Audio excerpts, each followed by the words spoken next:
Narada Muni cursed by Prajapati Daksha. Text 29. Ititan api Rajendra Prajasarga Dio Muni Upechya Narada Praha Vachakutani Purvavat. Translation. O King Parikshit, Narada Muni approached these sons of Prajapati Daksha, who were engaged in tapasya to beget children.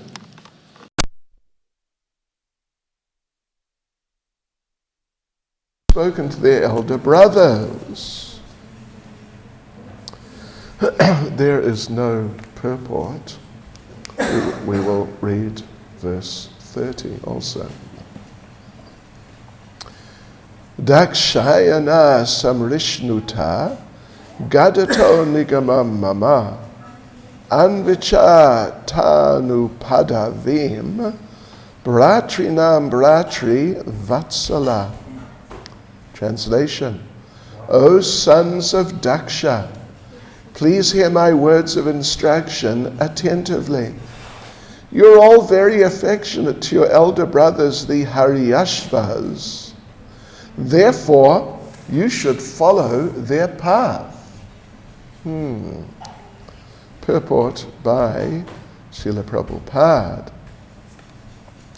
Narada Muni encouraged Prajapati Daksha's second group of sons by awakening their natural affinity for their brothers. He urged them to follow their older brothers if they were at all affectionate toward them. Family affection is very strong, and therefore Narada Muni followed this tactic of reminding them of their family relationship with the Haryashvas. Generally, the word nigama refers to the Vedas, but here nigama refers to the instructions contained in the Vedas. Srimad Bhagavatam says, Nigama kalpa taro galitam palam. The Vedic instructions are like a tree, of which Srimad Bhagavatam is the ripened fruit. Narada Muni is engaged in distributing this fruit, and therefore he instructed Vyasadeva to write this Mahapurana, Srimad Bhagavatam, for the benefit of ignorant human society.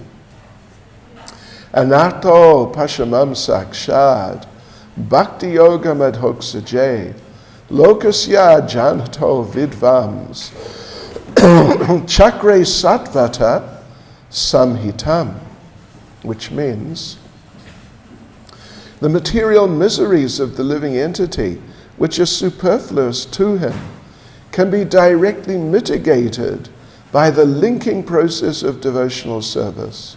But the mass of people do not know this.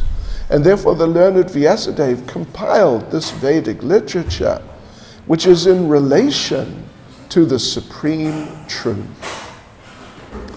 That's Srimad Bhagavatam 176. People are suffering because of ignorance and are following a wrong path for happiness. This is called anartha. These material activities will never make them happy. And therefore Narada instructed Vyasadeva to record the instructions of Srimad Bhagavatam. Vyasadeva actually followed Narada and did this. Srimad Bhagavatam is the supreme instruction of the Vedas. Galitam phalam. The ripened fruit of the Vedas is Srimad Bhagavatam. Excuse me. Un minute.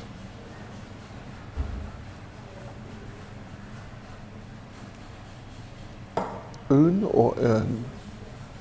Minute. Un. I'll read the verse again, the second verse.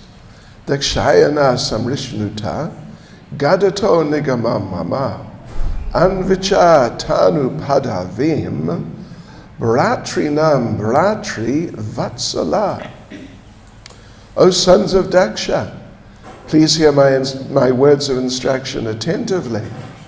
You're all very affectionate to your elder brothers, the Haryashvas. Therefore, you should follow their path. Nama Om Vishnupadaya Krishna Prestaya Bhutale Srimati Bhaktivedanta Swaminiti Namane Namaste Saraswati Deve Gauravani Pracharne Nirvishesha Shunyavadi Bhastyatya Deshatarne Sri Krishna Chaitanya Prabhu Nityananda Sri Advaita Gadadha Shivasati Gaura Bhakta Vrinda Hare Krishna, Krishna Krishna, Hare Hare Hare Rama, Rama Rama, Hare Hare Vanchikapaturibhyascha Kripa Sindhubhya evacha Patitanam Pavanebhyo Vaishnavebhyo Namo Namaha. Hare Krishna. So there are two main points here as presented by Srila Prabhupada. Two main points. First of all, that Narada Muni, when he was preaching, he was very, you could say, strategic about it, tactical. He didn't just sit there like a machine and just sort of rattle things off, as we say in English, like a parrot. Actually, even if someone does repeat such instructions like a parrot, it's not that it's really bad, but it's just not as effective as using one's intelligence how to present these things in ways which will be effective. Yes. In other words, we should use our intelligence in Krishna consciousness. Krishna has given us maybe not that much intelligence, but whatever there is, we should use it. And therefore, just to, sometimes you see these people in the streets selling religious literature. And particularly I remember in London we'd see I think they're Jehovah's Witnesses, and they have some monthly or whatever magazine, and they just stand on the side of the road. I mean, the shop. You got the footpath, then the road, and you got the footpath, and then you got the shops. They just stand like with their backs to their shops, holding the thing up. And of course, if you want it, you can take it. If you don't, you're under no, what to speak of pressure, but there's just no attempt to proactively interact with you. But Narada Muni didn't do that. Narada Muni was very proactive, intelligent, strategic, and presented Krishna consciousness, or even didn't exactly present at this point real Krishna consciousness. He's just beginning a process for introducing it.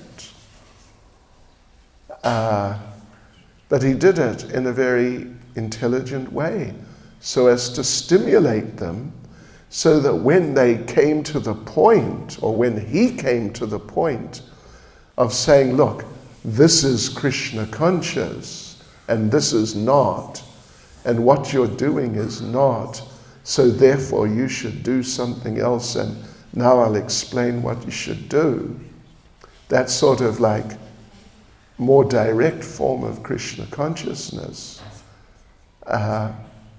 He's just leading them to the point where they're going to be ready when they hear that to think, oh yes, okay, I should listen to this. Otherwise, if it's just done in a very bland and unintelligent way, then so many people will not feel stimulated. In fact, anyway. So Narada Muni did this, and this is part of preaching. Like we said, Krishna has given us some intelligence. and we should use it in Krishna's service. And particularly when we talk of Krishna's service, of course there are many services. There's deity worship, there's cooking, there's cleaning, organizing things, there's all sorts of things. But particularly in the movement of Lord Chaitanya, presenting Krishna consciousness to others, presenting the chanting of the holy names to others, is, all the other activities are meant to really be assisting that. So, Narada Muni, of course, he understood that it's natural these young men, Savalashvas, they have some attachments to their older brothers. It's natural, that's there in family life. It's extremely predominant in family life. So understanding that, the way he presented things, or he's beginning to present things, is that, look, you know your older brothers, you know how they feel, you know what they did, and they mean a lot to you. So surely you should follow in their footsteps, isn't it? And the tendency will be, in many cases, to say, yeah, you're right. And we do this ourselves when we're preaching, when we're doing book distribution. There's a tactic in book distribution. Of course, anything can be misused, but there's a tactic, and it's a good one, that when people take a book, you write down their name and how much they gave. You make a list.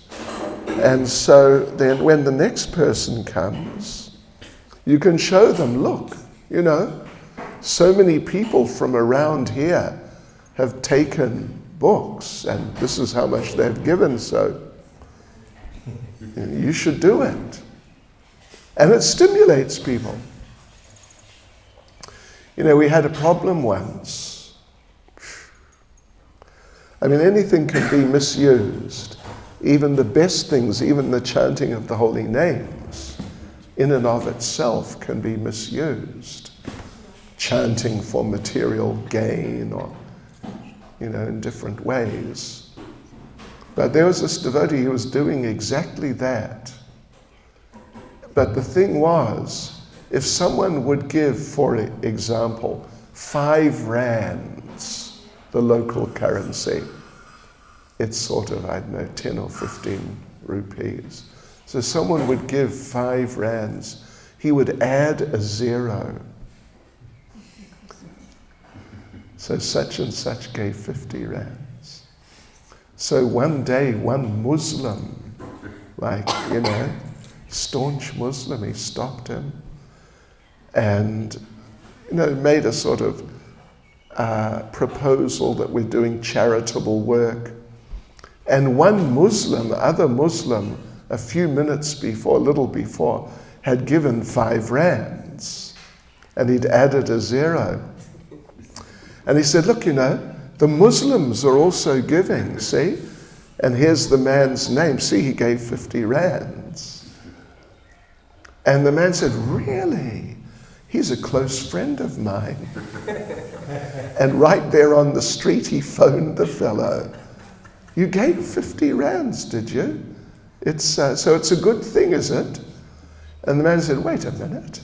I didn't give 50 rands, I gave 5 rands. So then they called the police, they called the temple, and it became a sort of a minor scandal. But anyway, the point is, it's a simple point of strategy, that if even people who people don't know have done something, you can influence people to also do that by just showing them that, look, everyone's giving everyone's giving 5 rands, the last person gave 10. Give something. And then they tend to feel, oh, okay. They become more accepting. So in this case, it's a very similar approach that, look, your brothers did this. Your older brothers. Of course, in Vedic society, older brother is a higher position and kind of respectable position, particularly the oldest brother. And the tendency will be, oh, really? He did that? Okay, I'll do that. So that's the strategy of Narada Muni, his tactic, as Prabhupada says. And it's good, and we should use it.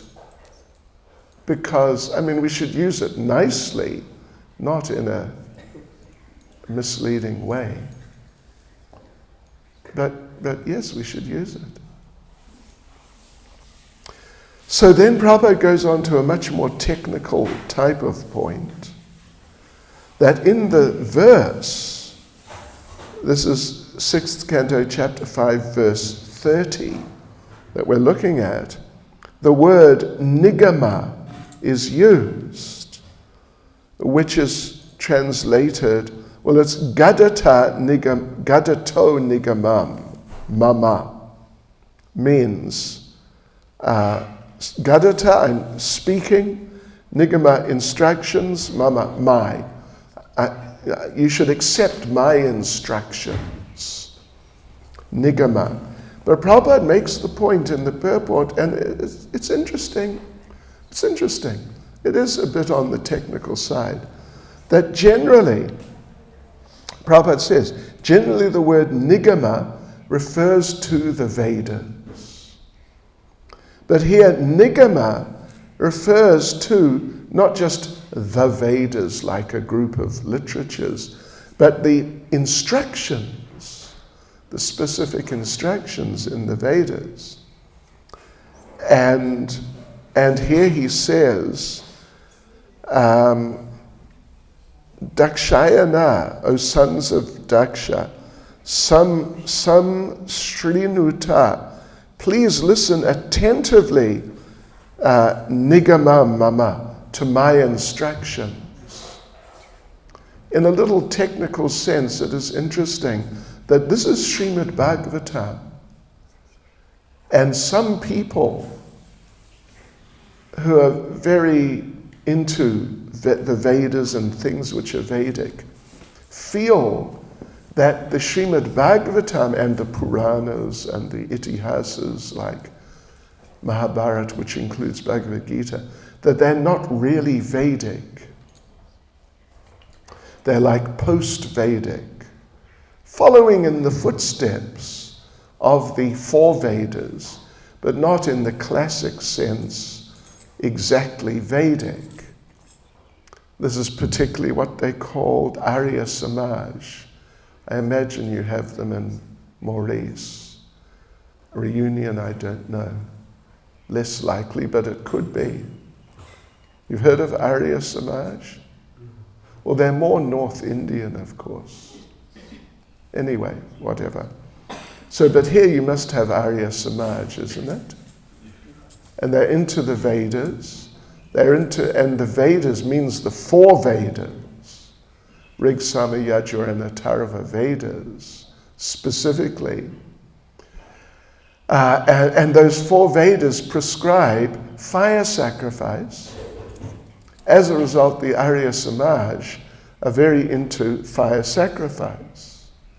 And if you go to one of their centers, I haven't been for so many years, gosh, really many years.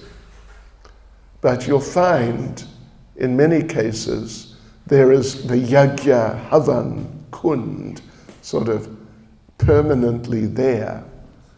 And they may use it every day. Some places they do.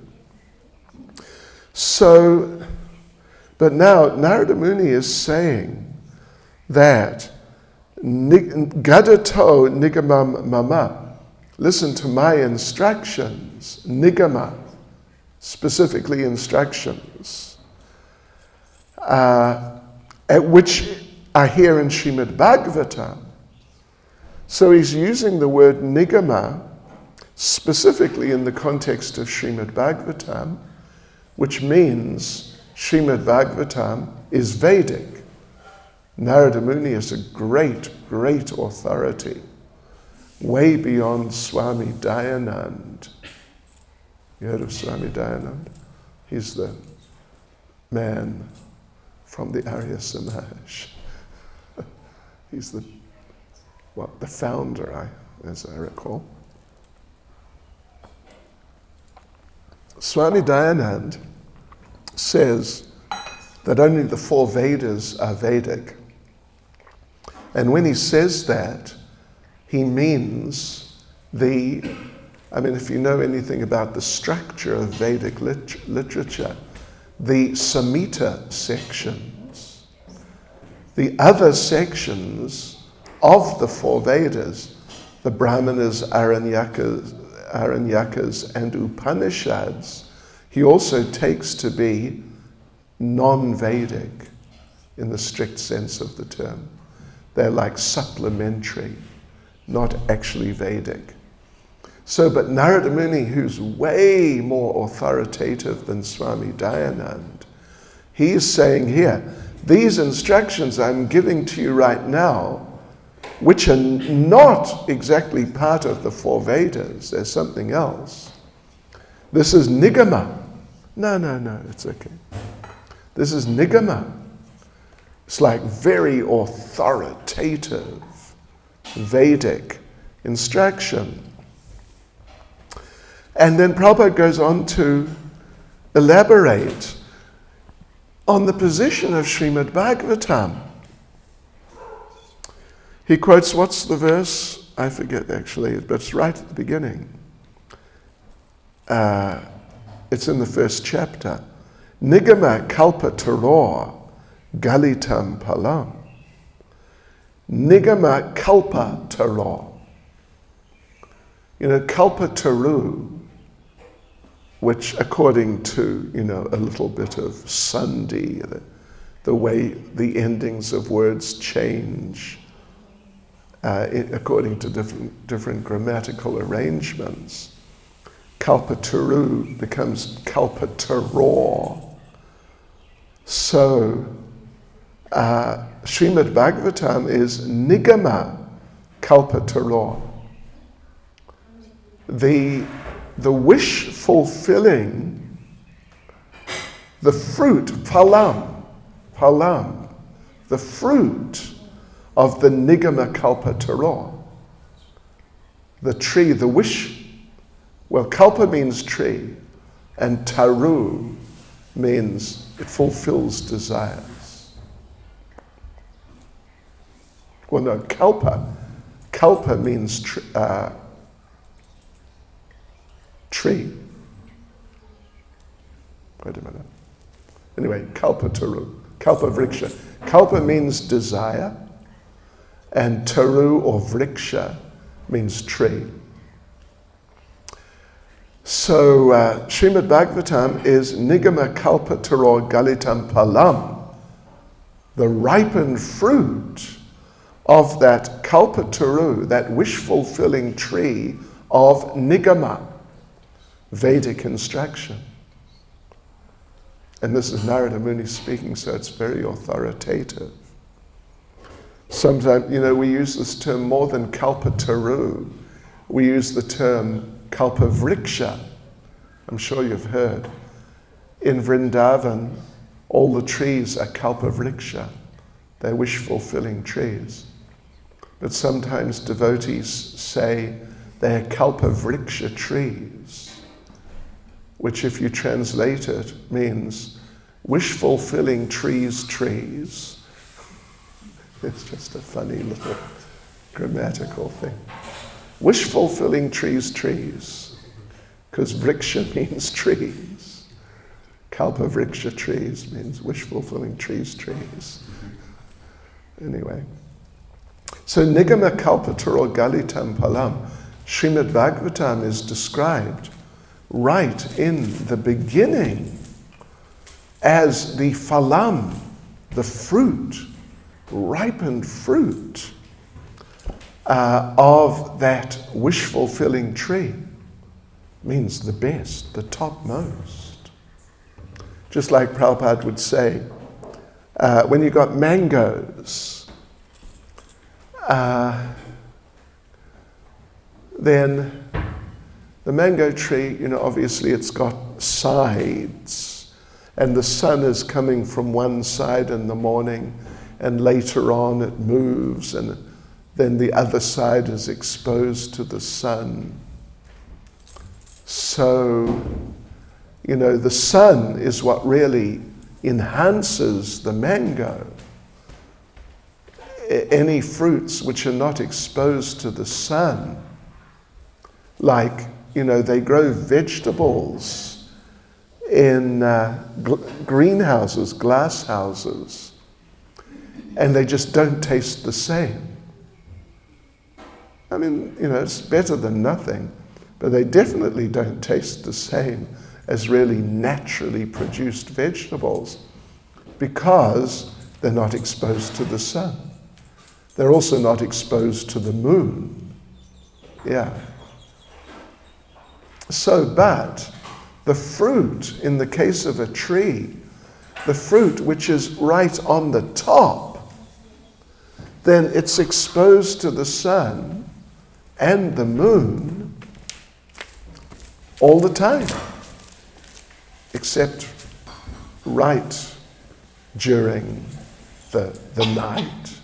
But otherwise, during the daylight hours, the fruit on the top is exposed to the sun, and at night to the moon, or whenever the moon's in the sky.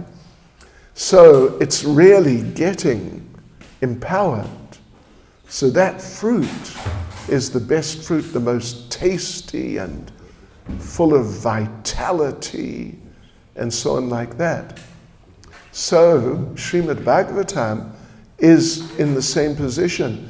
The Vedic literatures are like a tree.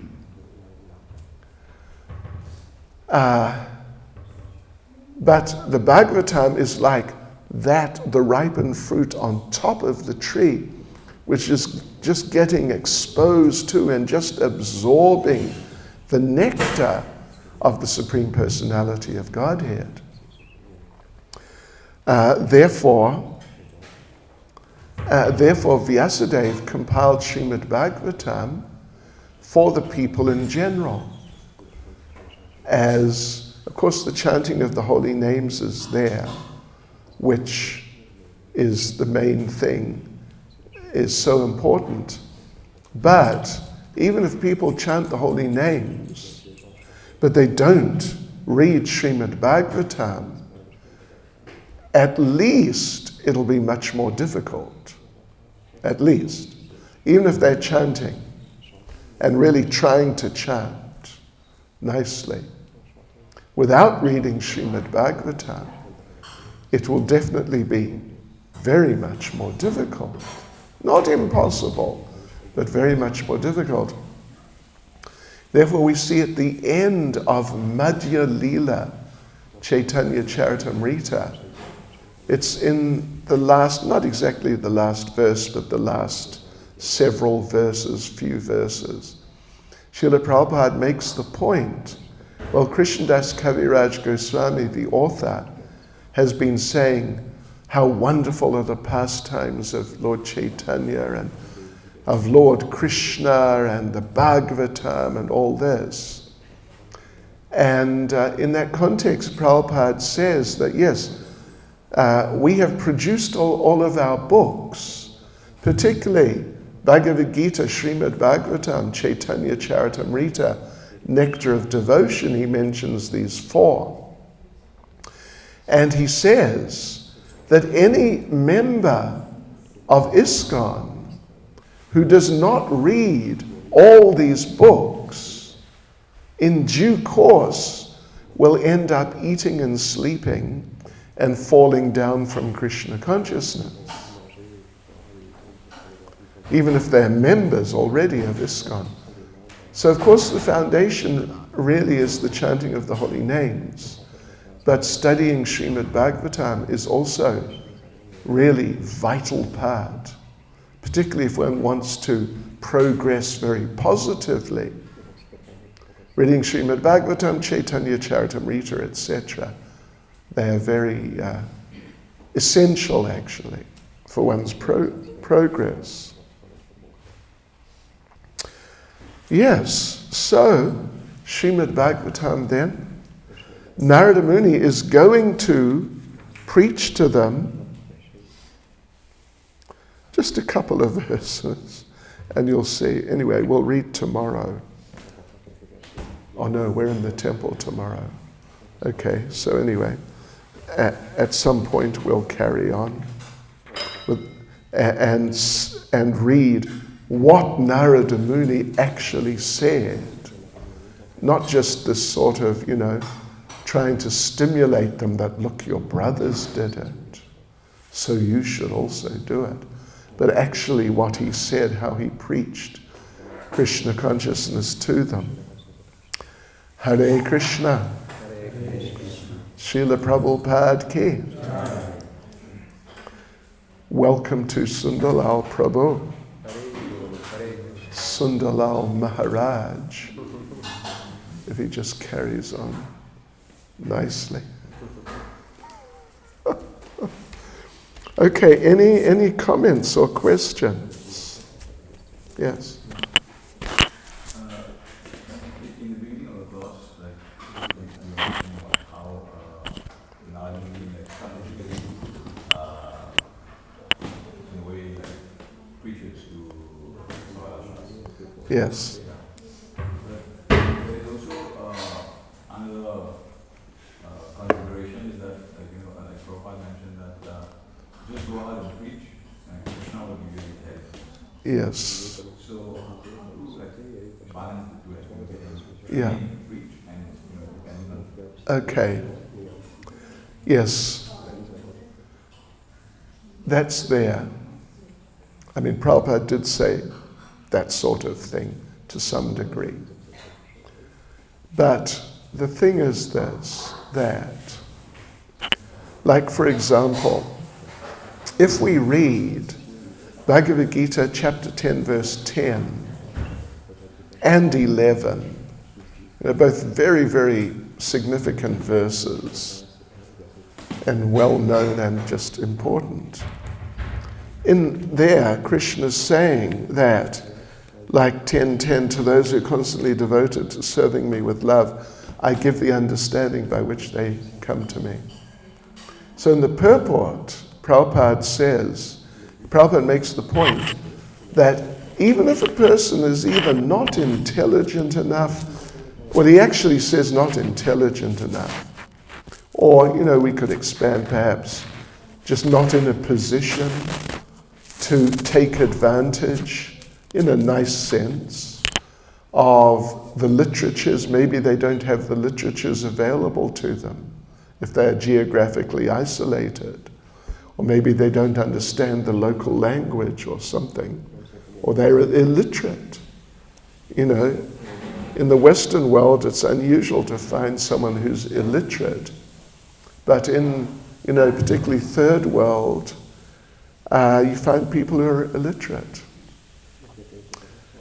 And there are even languages which we have not yet, the books haven't been translated into. So, if you're in that sort of situation, or, Prabhupada says, not able to take advantage of the instructions of the spiritual master, then still Krishna will give understanding through the heart. And Prabhupada makes the point that therefore, a sincere devotee will never be without knowledge. So yes, you can just go out and just start sort of flapping your mouth. And if you're sincere, Krishna will put some things there. But, like we said, We have to use the facilities Krishna has given us. We have to engage our bodies. We have to engage our minds. We have to engage our intelligence. As you know, in Bhagavad Gita, Krishna says that someone who reads the sacred conversation of mine worships me with his intelligence. So it's not like it is against Krishna consciousness to use one's intelligence how to do anything in Krishna consciousness, and in this case particularly present it to people, who have their different mindsets and understandings of life and attachments and all that. So, at the very least, people should go out and preach, devotees. And Krishna will help, but if devotees can be trained in how to preach, and even specifically in this case, how to give classes. There are strategies for giving classes that can really help. Otherwise you could say everybody, when they give a class, they shouldn't read the verse before. They should just sit down, open the book, and just go for it. When a person is experienced enough, they can do that. And even maybe sometimes people are not experienced. But as a general rule, we encourage devotees to prepare their classes. So it's systematic. So it is addressing the subject matter. So they're bringing in related points, to sort of embellish or just add depth to the presentation. Yeah. And even now, there in some places, they do not let devotees go out and distribute books or preach to people unless the devotees have been through some program of training. Because, it has happened that some devotees have just presented in the name of Krishna consciousness something which is just not Krishna consciousness. I heard one boy once, he's a disciple of Prabhupada and he's still a disciple of Prabhupada. But I heard him in our temple in Berry Place, London, as a new devotee. I heard him preaching to a guest about the 4 modes of material nature. And it's just not right. And it'll confuse people. I mean, So that's what I would say. Yes. Maharaj said that it is Vedas Durlabama Durlabama. Because they are Krishna's Vedas. And the Bhagavatam is the cream of the Israel Vedic literature. And it's mentioned also in Garuda Purana that the Bhagavatam is a short commentary of the Vedanta Sutra. So we understand Bhagavatam is the cream. And my question would be, Bhagavatam we understand 5,000 years ago. So then what was the cream before that? Well, Bhagavatam was existing before that. It's not like it was non-existent. At the end of Dwapara Yuga, the Vedas became lost or sort of severely corrupted. It's explained in Tattvasandarbha. by the curse of Gautama. Knowledge became ignorance. Therefore, Vyasadeva appeared to reconstitute, really, and rearrange the Vedic literatures. But the Bhagavatam, before that, before the corruption of the Vedic literatures by the curse of Gautama, the Bhagavatam was there, but there was one Veda. It was just called the Veda, or the Yajur Veda. There wasn't the division of 4 Vedas. That was done by Vyasadeva. So the Bhagavatam was there in it. Bhagavatam was there, but not so much like specifically delineated as a unit as it is now with Srimad Bhagavatam. Yeah. So it's not like the Bhagavatam just came into existence 5,000 years ago. Vyasadeva, Narada came because Vyasadeva thought he had completed everything with Vedanta Sutra. But then Narada came and said, no, there's still more, the Bhagavatam. Because Narada knows, he's been around a long time. He knows what are the Vedic literatures, and he knows about Srimad Bhagavatam.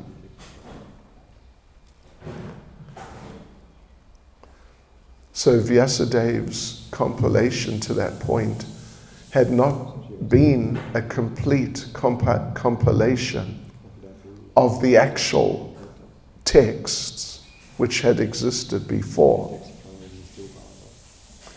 Vyas means divider. Veda Vyas means the divider of the Veda. Yeah. So he divided the Veda. But it's part of a pastime. In order to enhance the whole thing, because Vyas, particularly this Vyas of 5,000 years ago, oftentimes Vyas is a jiva who's empowered. So he's a Shakyavesh avatar, but a jiva.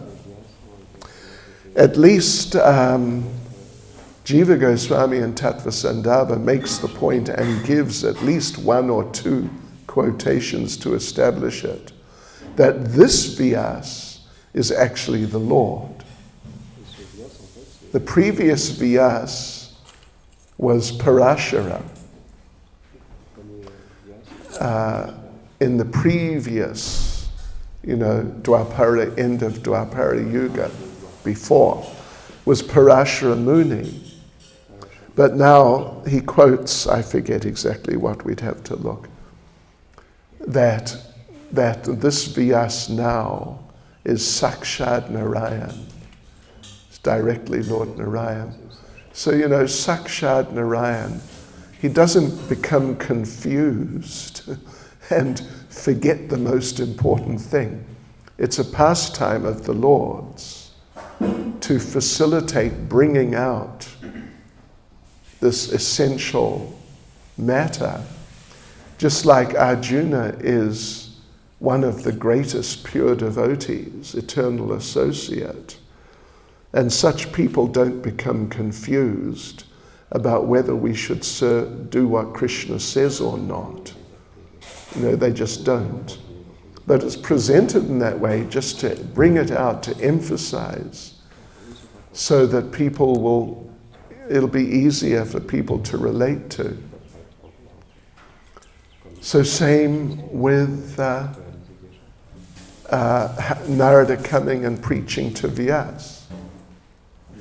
It's not really that Vyas needs to be preached to, but by the arrangement of the Lord, he became a little illusioned to think that, okay, Vedanta Sutra, we've done it now.